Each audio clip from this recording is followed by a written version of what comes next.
Hello everyone, आज हम MPPSC mains 2024 के पेपर 5 की बात करेंगे। जैसे कि आपको पता है कि पेपर 5 में समान हिंदी एवं व्याकरण आता है, तो चलिए देखते हैं इसमें किस टाइप के क्वेश्चन आते हैं। ठीक है, तो देखिए पहला प्रश्न क्या है। इस प्रश्न में 25 लघु उत्तरीय प्रश्न होते हैं, मतलब 25 क्वेश्चन आएंगे। प्रत्येक प्रश्न का उत्तर अधिकतम 20 से 25 शब्दों में देना है। सभी प्रश्न अनिवार्य हैं। प्रत्येक प्रश्न 3 अंकों का होता है। ठीक है, मतलब 25 या 75 अंक का टोटल मार्क्स। ठीक है, पहला क्वेश्चन है तत्पुरुष समास को उदाहरण समझाइए। तत्पुरुष समास को परिभाषित कीजिए।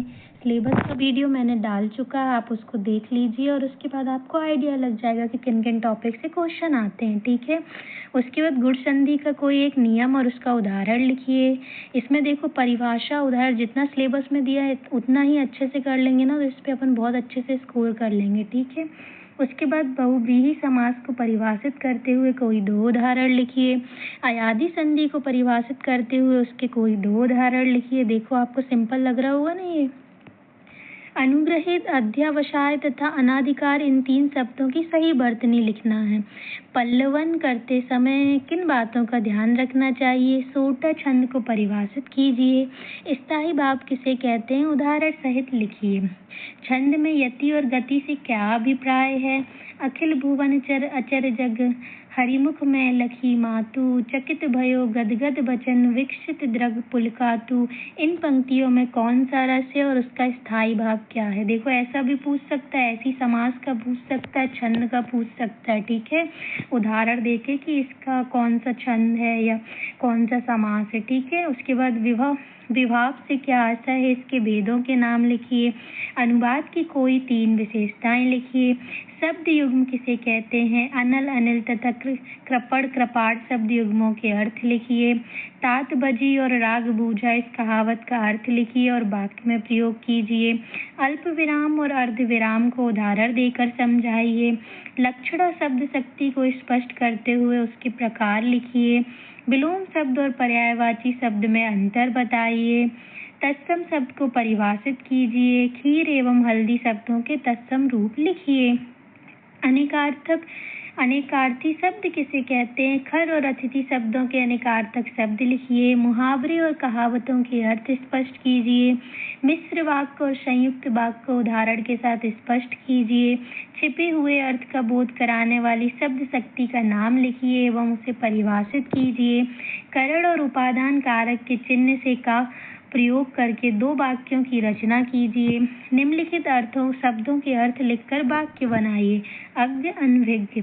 निम्नलिखित वाक्यों के लिए एक एक उपयुक्त शब्द लिखिए जिसका अनुभव इंद्रियों द्वारा ना हो सकता हो, जिसको रोकना या निवारण करना कठिन हो। उसके बाद क्वेश्चन 2 किस टाइप का आता है। रस एवं छंद से संबंधित रहते हैं। प्रत्येक 1 मार्क्स का रहता है। ठीक है, रस में क्या है, सबसे पहले अंग एवं प्रकार में। ठीक है, तो पहला क्वेश्चन है विभानुभाव विचारी संयोगा दश निष्पत्ति। रस की है परिभाषा किसने दी है। ठीक है, अब देखिए परिभाषा भी अलग अलग लोगों ने दी है, तो ये परिभाषा किसने दी है ये पूछता। मानव समाज में अरुण पड़ा जंतु बीज हो बरुड़ पड़ा। इस तरह भवकता राड़ा था मानो सर्पों में गरुड़ पड़ा। इन पंक्तियों में से कौन सा रस के उसके स्थायी भाव सहित लिखिए। हे सारथे हे द्रोण क्या आवे स्वयं देवेंद्र भी। बेबी ना जीतेंगे समर में आज क्या मुझसे कभी। इन पंक्तियों में कौन सा संचारी भाव है। श्रृंगार रस को परिभाषित करते हुए इसके भेदों के नाम लिखिए। श्री कृष्ण के सुन वचन अर्जुन क्रोध से जलने लगे। सब शोक अपना भूल कर करतल युगल मलने लगे। संसार देखे अब हमारे शत्रु रण में मत पड़े। करते हुए यह घोषणा वे हो गए उठकर खड़े। इन पंक्तियों में निहित रस और उसका स्थायी भाव लिखिए। उसके बाद क्वेश्चन इसमें कैसे, ये भी रस और छंद से संबंधित, ये भी 1 मार्क्स के रहते हैं, ठीक है। पर ये है दोहा, सोठा और चौपाई से, ठीक है। चौपाई छंद की 2 विशेषताएं लिखिए, दोहा छंद के लक्षण लिखिए। सुनि केवट के बैन प्रेम लपेटे अटपटे, बेसे करुणा एन जितई जानकी लखन तन। इन पंक्तियों में कौन सा छंद है? देखो रामायण का है, ठीक है। मात्रिक और वर्णिक छंद में क्या अंतर है? छंद की परिभाषा लिखिए। वाक्यों का हिंदी से अंग्रेजी एवं अंग्रेजी से हिंदी में अनुवाद कीजिए। देखो जैसा सिलेबस में दिया हुआ वैसे ही वो पूछ रहा है, ठीक है। निम्नलिखित वाक्यों का हिंदी से अंग्रेजी में अनुवाद कीजिए। प्रत्येक प्रश्न 3 अंक का है, ठीक है। कार्यालय को इस पर कोई टिप्पणी नहीं करनी है। मामला अब भी विचाराधीन है। अनुमति देने के लिए हम सक्षम हैं। प्रारूप अनुमोदन के लिए प्रस्तुत है। स्पष्टीकरण मांगा जाए, ठीक है। इसको हिंदी से मतलब अंग्रेजी में कन्वर्ट करना, ठीक है। और ऐसे ही हिंदी से अंग्रेजी वाला आएगा, ठीक है। ये भी 3 मार्क्स के होते हैं। देखो 5 question. Leave can be sanctioned. I have gone through the case carefully, inspected and found correct, dispose of all pending matters, B में ask the ministry of finance to reconsider। ये सब क्यों दिया हुआ है? देखो एक तो हिंदी अपने MPPSC में क्यों इम्पोर्टेंट है, क्योंकि अपना जो MP है वो वहाँ पे मतलब हिंदी है, वैसी संविधानिक भाषा, ठीक है। मान के चलो कोई भी काम हिंदी में ही होते हैं, पर कभी कभी हिंदी इंग्लिश दोनों में ही थे, तो आपको आना चाहिए हिंदी को इंग्लिश में, इंग्लिश को हिंदी में कन्वर्ट कर दे, ठीक है। हिंदी से अंग्रेजी एवं अंग्रेजी से हिंदी में 5-5 प्रशासनिक मानक शब्दों के अर्थ लिखिए। अब ये देखिए जो हिंदी में दिए उसको अंग्रेजी में मतलब लिखना प्रशासनिक मानक, और जो अंग्रेजी में दिए उसको हिंदी में, जैसे कि स्पष्टीकरण, शुद्धि पत्र, अनुकंपा, मानदेय, अधिवास, ठीक है।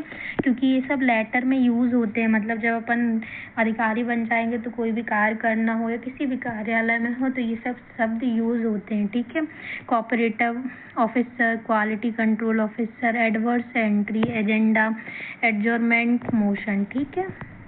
उसके बाद है इस प्रश्न में हिंदी व्याकरण से संबंधित प्रश्न संधि और समास से, ठीक है, जो कि 2 मार्क्स के हर क्वेश्चन, ठीक है। आच्छादन शब्द का संधि विच्छेद कीजिए और संधि का नाम लिखिए। महौषधि शब्द में स्पष्ट संधि का कौन सा भेद है? नमस्ते शब्द का संधि विच्छेद कीजिए और संधि का नाम लिखिए। चक्रपाणी शब्द का समास विग्रह कीजिए और उस समास का नाम लिखिए। जब एक पद विशेषण और दूसरा पद विशेष हो तो कौन सा समास होता है, ठीक है। वैरायटी देख रहे हैं क्वेश्चन की कि क्या क्या कैसे कैसे पूछ सकता, पढ़ना हमको सिलेबस से ये, ठीक है।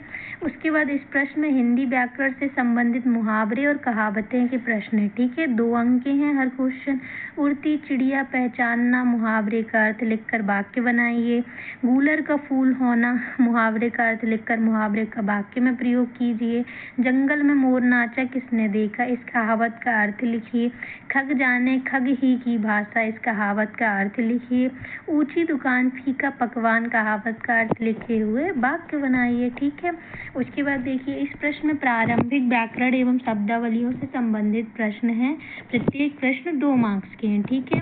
लालिमा शब्द का तद्भव होगा जो शीर्ष प्रसन्न होने वाला हो कहलाता है। श्रृंगार शब्द की वर्तनी को शुद्ध करके लिखिए। पौरुषेय शब्द का विलोम लिखिए। पृथ्वी से संबंधित या मिट्टी का बना हुआ के लिए एक शब्द लिखिए।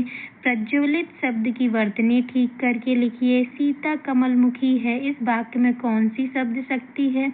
उनकी अपनी प्रखर बुद्धि शक्ति उनके हर काम में प्रकट होती है, इस वाक्य को शुद्ध रूप में लिखिए। क्षति शब्द का अर्थ हानि, तो क्षति शब्द का अर्थ लिखिए। वाह वाह कितना अच्छा गाते हो, इस वाक्य में उचित विराम चिन्हों का प्रयोग कीजिए, ठीक है। तो आपने देख लिया कैसे कैसे क्वेश्चन आते हैं। उसके बाद देखिए रेखांकित अथवा दी गई पंक्तियों का पल्लवन अथवा भाव पल्लवन कीजिए। अभ्यर्थी जिस प्रश्न का उत्तर दे रहे हैं उसका स्पष्ट उल्लेख उत्तर के प्रारंभ में अनिवार्यतः करें, ठीक है। 5 प्रश्न है इसमें, ठीक है। पहला देखो और में ऑप्शन है, नर और नारी जन्मते हैं और मरते हैं परंतु राष्ट्र सदा अमर रहता है। और उसके बाद कर्म प्रधान विश्व करी राखा, जो जस करण सो तस फल चाखा, ठीक है। ये सब अपने जो वो धार्मिक पुस्तक है उनमें से पूछते हैं, ठीक है। तो इसलिए मैं बोलती हूँ कि धार्मिक पुस्तकों का क्यों महत्व है, ठीक है। खासकर अपनी महाभारत, रामायण हो गई और फिर उसके बाद कबीर, जितने भी साहित्यकार हैं अपने इन सब की, ठीक है। और देखिए ये 7 प्रश्न में है कि मध्य प्रदेश की प्रमुख बोलियां मालवी, निवाड़ी, बघेली और बुंदेली से संबंधित है। ठीक है, इसमें हर क्वेश्चन 1 मार्क्स का। ठीक है, मालवी की किन्हीं 2 बोलियों के नाम लिखिए। मालव मयूर के नाम से किन्हें पुकारा जाता है? मालवा क्षेत्र के प्रतिनिधि लोकनाट्य का नाम बताइए। संत सिंगा जी के गुरु का नाम बताइए। ये एमपी जीके से भी रिलेटेड है, वही ये समझ लो एमपी का ही तो है। ठीक है, निमाड़ का सांस्कृतिक इतिहास और जब निमाड़ गाता है पुस्तकों के लेखक कौन है? निमाड़ में हरियाली अमावस्या पर किस भित्ति चित्र का अंकन किया जाता है? बघेली बोली का उद्भव किस अपभ्रंश से हुआ है? एक मनई के दुई लड़िका रहे, तब बोकर जेठ लड़िका खेत मा रहाते, मैं उठी के अपे बाप के लगे जात हो। यह किस क्षेत्र के अंतर्गत बोली जाने वाली बोली का रूप है? गीता पढ़ी लेहस है, वाक्य में किस काल का बोध होता है? बुंदेली के 2 प्रमुख कवियों के नाम लिखिए। एक जने के 2 मोड़ा हते, तब्बा के बड्डो भैया खेत में हतो। यह किस क्षेत्र के अंतर्गत बोले जाने वाली बोली का रूप है? देखिए अब बोली का भी पूछ रहा है आपको, तो आपसे ध्यान रखिए। बुंदेली की प्रसिद्ध लोक गाथा जिसे हिंदी साहित्य में स्थान मिला है, लिखिए। ठीक है, उसके बाद देखिए गद्यांश आता है। ठीक है, जैसे अपना प्रीलिम्स में आता है वैसे ही इसमें क्या है, इसमें देखिए एक गद्यांश के आधार पर नीचे लिखे गए प्रश्नों का उत्तर दीजिए। अभ्यर्थी जिस गद्यांश का उत्तर लिख रहे हैं उसका स्पष्ट उल्लेख उत्तर के प्रारंभ में करें।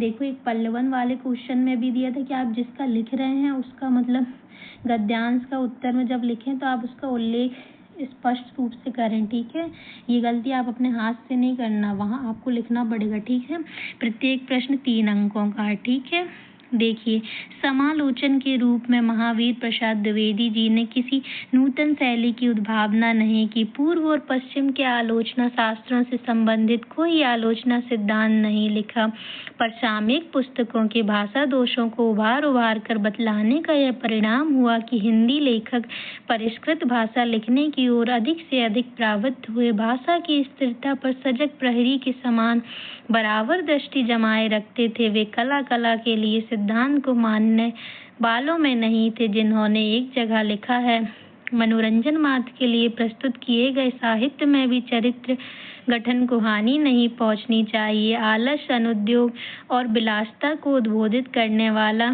साहित्य उन्हें बिल्कुल नहीं रुचता था। इसलिए हिंदी में वे सात्विक साहित्यिक आदर्शवाद के प्रतिपादक माने जाते हैं, जिसका पल्लवित रूप प्रेमचंद्र में बहुत स्पष्टता से दिखाई देता है। आदर्शवाद के आग्रह के कारण उनके युग का साहित्य उपदेशात्मक अधिक हो गया, जिसकी प्रतिक्रिया छायावाद युग में दिखाई देती है। अब देखिए प्रश्न कैसे पूछते हैं। पहला, देखो महावीर प्रसाद द्विवेदी की आलोचना के किस पक्ष ने हिंदी लेखकों को प्रभावित किया? द्विवेदी जी के विचार में साहित्य का उद्देश्य क्या है? गद्यांश के आधार पर साहित्यिक आदर्शवाद का अर्थ लिखिए। द्विवेदी जी के आदर्शवाद का तत्कालीन साहित्य पर क्या प्रभाव पड़ा? महावीर प्रसाद द्विवेदी जी ने समालोचक के रूप में क्या नहीं किया? इस गद्यांश का केंद्रीय भाव क्या है? ठीक है, ये ऐसे क्वेश्चन पूछता है।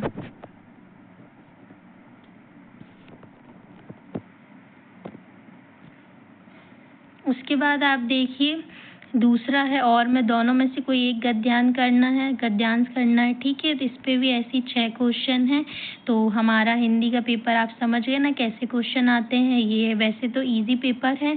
उसके बाद आगे वाले वीडियो में हम पेपर 6 ऐसे की और बात कर लेते हैं। तो अब हमको पूरा आइडिया लग चुका है कि हमारे क्वेश्चन पेपर कैसे आते हैं। सारे उसके सिलेबस भी हमको पूरा पता चल चुका है। कल से फिर हम अपनी क्लासेस स्टार्ट करेंगे। ठीक है, तो मिलते हैं नेक्स्ट वीडियो में। Thanks for watching.